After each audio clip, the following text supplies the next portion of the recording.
Преполовен бројот на ученици во подрачните школи, родители сакаат по секоја цена децата да им учат во град.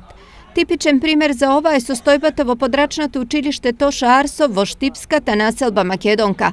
Таму наместо 16 во прво оделение ќе учат само 8 дечиња, зашто половината се запишани во централното училиште во градот. Реализацијата не се почитува.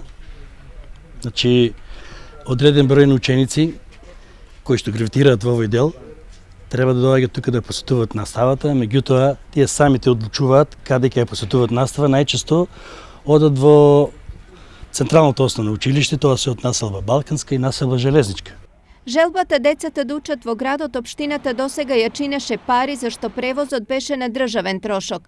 Бидејќи реонизацијата не се почитува, превоз до избраното училиште родителите ќе си плаќаат сами. Сега веќе се запазува она дека учениците, ако не посетуваат настава во својот реон, си ги износуваат трошковите, патните трошкови сами. Така се случува и оваа година, од еден број на ученици кои што треба овде да се запишат во прво оделение, ќе учат во Централното основно училиште Тоша Арсов.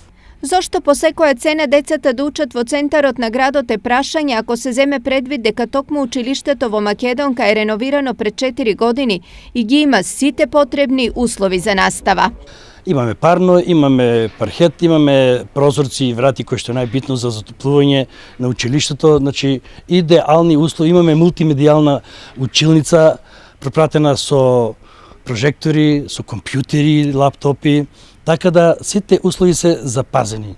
Токму и поради ова, од училиштето апелираат до родителите на сегашните идни превачиња од оваа населба да ја почитуваат реонизацијата и дечињата да ги праќаат овде. Инаку годинава во подрачното училиште во населбата Македонка ќе учат над 70 ученици во сите одделенија.